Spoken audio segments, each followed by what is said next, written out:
By the attacker's own account, it took about 10 minutes. Not a cracked password, not a broken firewall, not a single line of malicious code typed at a keyboard. Just a phone call, a calm, ordinary, helpful phone call to the people whose entire job is to help. And within days, one of the largest casino companies on the Las Vegas Strip was shutting itself down. Slot machines froze. Hotel room keys stopped working. Some of the most watched, most guarded floors in the world were crippled by a conversation. Think about how much a casino spends to feel safe. Thousands of cameras, facial recognition, teams trained to spot a card counter from across a crowded floor, and behind the walls, a serious digital operation. Firewalls, monitoring, security staff, the kind of budget most companies never see. A casino on the Strip is one of the most surveilled buildings on Earth, precisely because it is a machine for moving money. By every measure that shows up on a balance sheet, this was a hard target. If you tried to break in the way a movie hacker breaks in, brute force, a kicked-in digital door, you would lose. But there is one part of every large company that no camera points at and no firewall protects. It is the help desk.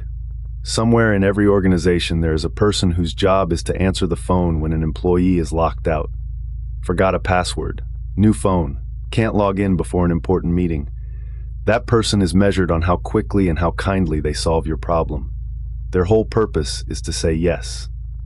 When the company drew its map of what to defend, it defended the machines. It spent fortunes on the servers and the network. But the human being trained to be helpful under pressure to a stranger's urgent voice, that was a door, and no one thought of it as one. Here's the part that matters, and it is not really about technology. By the public account of the breach, the attackers did not begin by attacking a computer. They began by learning about a person. Using publicly available information about a real employee, they built a convincing impression of someone who belonged. Then someone picked up the phone and called the company's own IT support, sounding like that employee, asking for help getting back into their account. Nothing about the request looked like an attack. It looked like a Tuesday. A colleague, stressed, locked out, needing access, and the person on the other end did exactly what they were hired to do. They helped. Once that access was granted, the problem changed completely. The attackers were no longer outsiders trying to break through a wall. They were inside, holding what looked like a legitimate key. From there, they did the patient work that every one of these stories has in common. Moving quietly through the network, learning how the company was built, escalating from ordinary access toward the accounts that control everything. The defenses that cost so much were built to keep strangers out. They were far less prepared for someone who was already in and who looked like they belonged. Then the company saw what was happening and made a hard choice. To stop the spread, they started shutting their own systems down. And this is where a digital break-in became something guests could see with their own eyes. On the casino floor, slot machines went dark.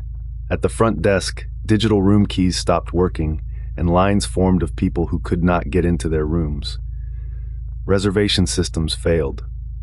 Some machines that handled payouts and tickets stopped. For something close to 10 days, one of the most sophisticated hospitality operations in the world was running parts of itself on paper and patience. So let's put this one in the ledger, because the number is the point. In its own later filing with regulators, MGM Resorts estimated the hit to its business at roughly $100 million.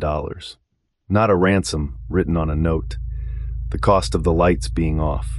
10 days of a damaged, half-manual operation across properties that are supposed to run every hour of every day, plus the cleanup, plus the harder-to-measure damage to trust. A 10-minute phone call on one end, a 9-figure number on the other. That is the asymmetry that runs through every entry in this ledger. And there is a detail that makes it sharper. Around the same window, another major casino company, widely reported to be Caesars Entertainment, was hit by a similar social engineering attack. By public accounts, that company chose a different path. It reportedly paid the attackers about $15 million, roughly half of what they had demanded. So you had two roads out of the same trap. One company reportedly paid the ransom, the other did not, and absorbed the operational cost instead. And here is the uncomfortable part. Both of them still paid. There was no clean exit.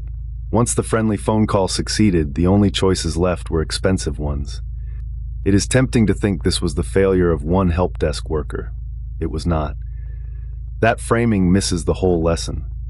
The attack worked because it aimed at something no software patch can fix. The fact that organizations run on trust, and trust runs on people being willing to help each other quickly. Every process that makes a company humane and fast, answering the phone, unblocking a stuck colleague, not treating every request like a threat, is the exact surface this kind of attack pushes on. You cannot firewall a helpful instinct. You can only decide in advance that some requests get verified no matter how normal they sound, and no matter how urgent the voice on the line. Now stop thinking about the casino and think about your own phone. You are the help desk of your own life. The call from the bank that already knows your details. The message from a delivery company about a package you actually are expecting. The colleague or the boss asking for one quick favor before a deadline. Every one of those moments is the same shape as the one that took down a casino. A request that looks completely ordinary, arriving through the one channel you were never taught to guard. The attackers in this case did not defeat the security team. They walked around it through a person doing their job well. So here is the entry. A casino empire, its operations crippled, its bill near $100 million, undone by a phone call that sounded exactly like help. This is the breach ledger. We read the receipts so the same bill doesn't come to you. The takeaway is simple, and it is not about computers.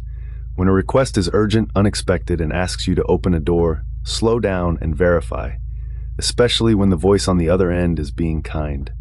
Verify the friendly ones. And I'll see you in the next case.